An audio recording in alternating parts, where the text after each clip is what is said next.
Ayun guys, magandang araw po muli sa inyong lahat. Ayan, ngayong araw po ay araw ng Biyernes. Dahil nga po may nakausap na po ako na magkakapon ng baboy. Ayan, mabili lang po akong betadine at dadalhin ko po doon sa babuyan. Kasi sabi ko po doon sa magkakapon ay pumunta na lang po sila doon at doon ko po sila aantayin. Ayan guys, napunta po akong bahay, nabili lang po ng betadine. At sila nanay po ay hindi nakahango ngayon at sabi po ni Larry ay huwag na muna maghango, bukas na lang at hindi makakapaghatid ng uling sila Larry. Siyempre pag namasahe po sila nanay sa uling, magkano nanay pamasahe? 30? Oh, 30 pesos ang isang sako. Magugulpi sila nanay kaya yan, nandito sila. Nagigit mo kasama yung mga bata pag ako naalis. Ayan guys, at mapunta muna akong bayan. Mabili ng betadine, tapos madiretso po ako doon. Si Jisoo naman po ay naando na sa babuyan. Nauna na. Kaya lang ay kailangan ko na rin pumunta doon. At baka pumunta yung yung magkakapon na. Nabili lang ng betadine. Saka alcohol daw at saka blade. Yun po ang kailangan. Kaya bibili na muna po ako.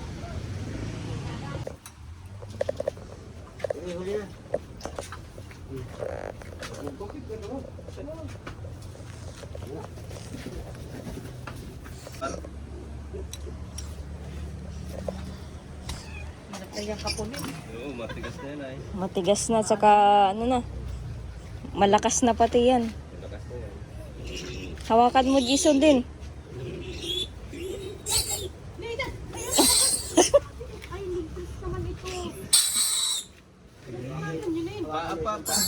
Kaya nga. Pwede mo ulo. Pwede yung nanay niyan, burating ng ay bulaw ang Bakit papatay mo ito Pasko, ay yung mga inahin na ito. Hindi ka muna. Pasko na, ng katayin, yung mga inahin na ito. April lang, ay Mayo lang. Hindi. Mayo, pwede na ano yan. Wala ko na nito Mayo. Bayan.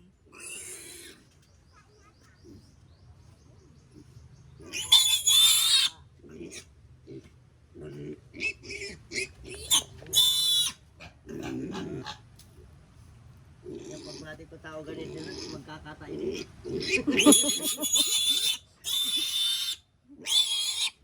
Wala anesthesia. Sakit, ano. Makunat ng balat. Dapat mo talaga pag nagkakatain ng bago, anesthesia kayo.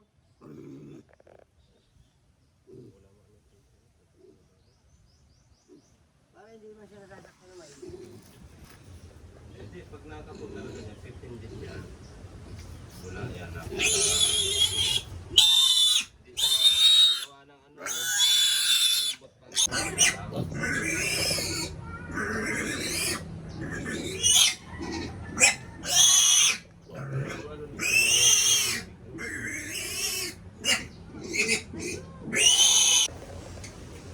Ayun guys, nakapon na rin. Ayan, makunat na daw kapunin kasi malalaki na.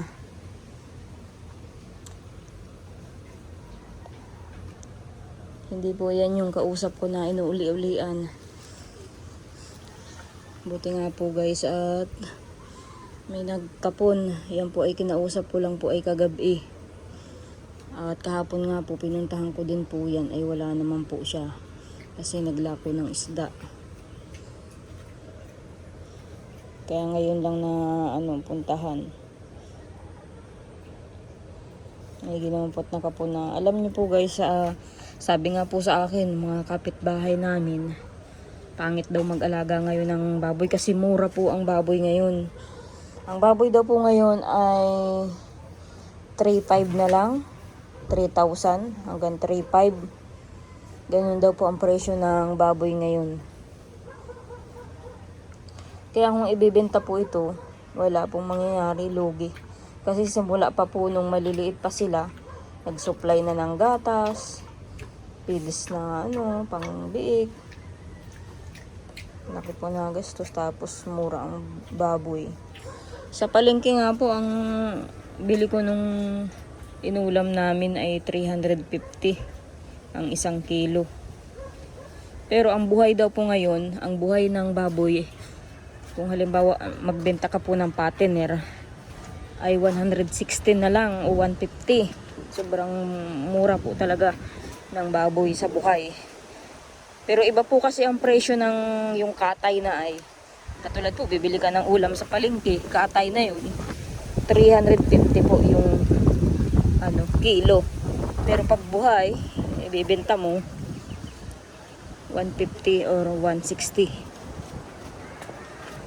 ang kilo. Ay katulad po niya ng mga biik pa, 3,000 lang at o kaya ay 3,500 hanggang 3,500. Kaya sabi po sa akin, pangit nga daw mag-alaga ng baboy ngayon kasi sa mahal ng bahog, tas mura ang baboy. Magdala ka ng sako at wala ng bahog.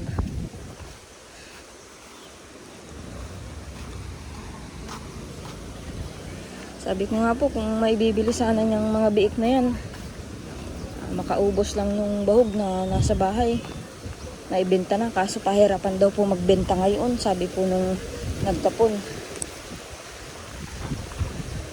Pahirapan daw magbenta. At ang dami daw pong may baboy ngayon.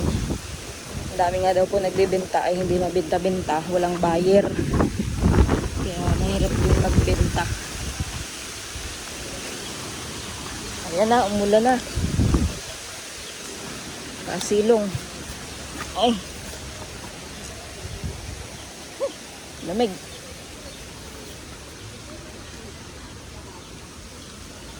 Ulan. Ang panahon ito. Init ulan. Ayan guys, at mahatid po kami ng bahog ng baboy. Ito lang nga pong bahog na dun. At nakapo naman na yung baboy. Saka yun, madala na bahog ng aso. Walang pang ulam eh. Walang magagawa. Wala naman talagang ulam. Ayan guys, at ihahatid ko na muna si Jason at nabahog at saka yung bahog na ginayak ni Jason. Alin?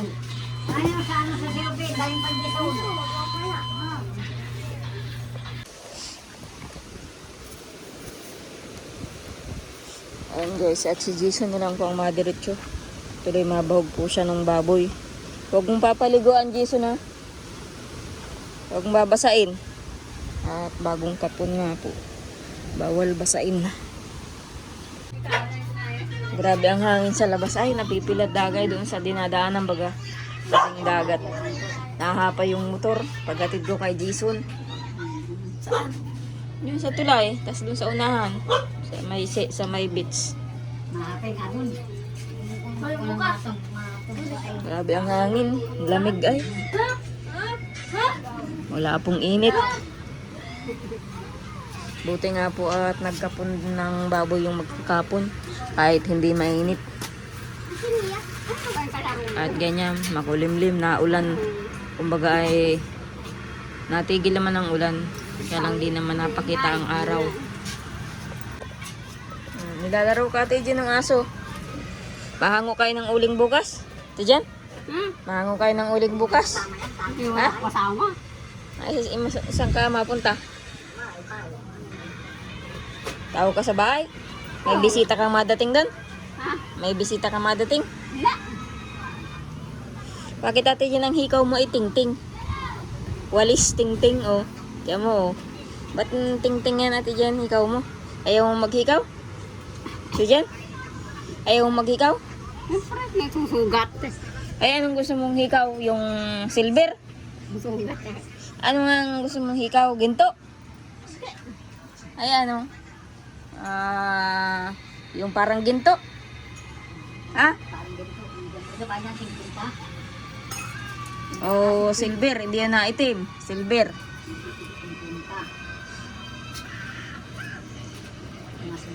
Magkakuan ka na muna Ate Jen. Magpabinta. Ibinta ka ni nanay. Tapos ibibili ka ng hikaw. Ibinta ka muna doon sa sa namimili ng bata. Ay, matanda naman na si Ate Jean. Ay, sa bilihan ng matatanda. Nagkaalaga. Nakakap kami doon at napahilot si papa mo. Papahilot si Papa? Oo, at yung ganito sa'yo. Pagkaragit pa, magapa. Yan, namamaga pa ang kamay. Oo, nakakap na ako ka ngayon kami. Anyway, makapagod at napahilot. Ito na parang nahin kagad gabi. Pwede masama ka uli dagay. Bukas Sabado may pasok ako. Baka kung ako ma-exam kami bukas ay kung ay ihatid ko sila tutoy doon. Saka si Rona. At walang kasama dito. Kurakaw. Iwan. Si Kurao naman marunong naman yan pumunta doon. Maglakad. Oo, at saka nakakapag solo naman yan dito. Pag iniiwan po guys yan ng bata yan ditong sama-sama nag-aaway. Kaya hindi pwedeng magsama-sama na walang nagbabantay at nagrarambulan. Kaya kailangan ay may matandang kasama. Kaya ihatid ko na lang si Rona doon sa kasi Tutoy. Kahit ako'y tanghaliin pagpasok. Sino? Yan ang tao. Kung yan kay Ryan, di ba tumulong ka lang nanay yung pagkahango ng uling? Tulungan mo sila, Papa. Sabi, walang kuryente sa bahay. Ito, may kuryente. Sabi, di ba? May kuryente naman doon kalalari. Kahit na, mauwi na yung bukas sa lalari. Sa uli na yung motor ko. Oo. Kaya, kung di mo, samahan mo yung mga bata. Ewan si Ryan. Marami yung mga bata nito tungkas. Uy! Marami yung mga bata dito sa mga bata mo. Pipe, tawag ka ng bata. Salamat mo. Oo, Sabado. Napasok ako. Bakit? Kaya lang pag nag-aaway, baka di mo naman sawayin. Ano pa? Ako sinasabay ko, kaya paano ko yung kanyang pag-upin na ito. Yan na! Pipe, tawag ka ng bata. Kailangan mo. At saka si Tutoy, baka mamalayo mo, nasa dagat na. Wala na, inadod na ng dagat. Napunta sa dagat si Tutoy. Dito ka na humiga. Dito ka na tumulog. Ano yung bungog? Ano yun? Dito ka na tumulog. Ha? At mo ikaw sa pasok sa ate mo. Ha? Hoy! Hoy! Sa pasok dito mo ka sa ate mo. Tapa dito. Hoy! Pura-pura ako si Dakay. Hindi mabaro dito. Hindi yan. Ikaw lang.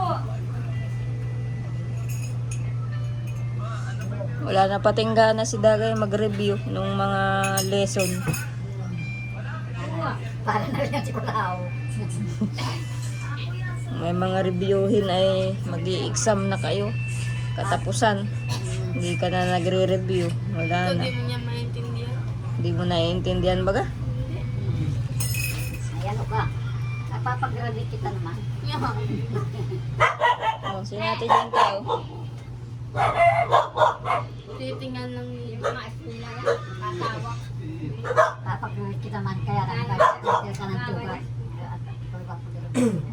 One mes lang.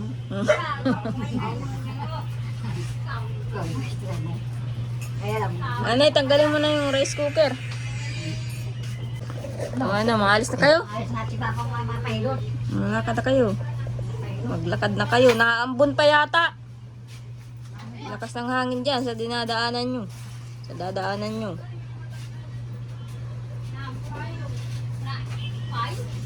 Lakas yata ang dagat. Kaya pala, bihirang isda. Malakas siguro ang dagat. Mama, kayo ng payong to. Sa akin yan. Perang. Ay, dadalhin mo na naman tong kala nanay. Ilang pa yung nadala ni nanay doon na hindi nakabalik, nasira na lang. Hindi na rin kayo binding na tayo. Kabibig na lang. Oh, wag mong dalhin yan. Yung kabibig nga hanapin mo. Oh, hanapin mo. Ikaw maghanap. Hanapin mo nanay. Ikaw magamit, ako mahanap. Oh, hanapin mo ate Jen.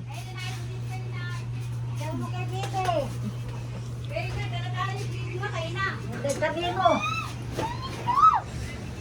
Sabihin mo, ating ulam dito na ako.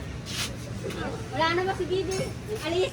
Wala. Kasaming bata. Kaya mo doon sa loob, sa tindahan, kaya. Tingnan mo din. Ano?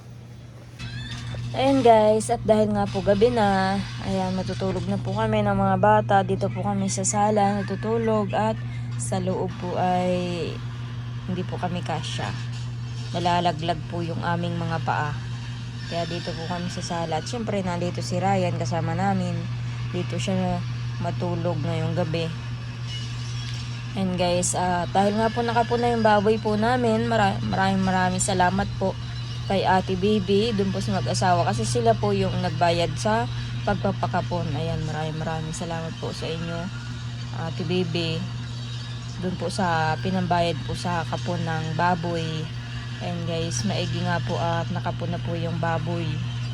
Kahit na malaki na, buti at hindi po tinanggihan nung magkakapon. At sabi nga po nila ay makunat na nga daw. Dapat daw po ay 2 linggo pa lang ang biik ay pwede nang kapunin. Kaya lang naman po, kaya hindi kinapunong magkakapon ay maliliit nga po yung baboy at saka mahina. Dahil hindi po dumidi sa inahin yung mga biik. Kaya naggagayon naman po yun. Kaya hindi na nakapun agad. And guys, at natutulog na po kami. Ayan guys. At bukas naman, may pasok naman po ako. Kaya maaga po kami matutulog ng mga bata.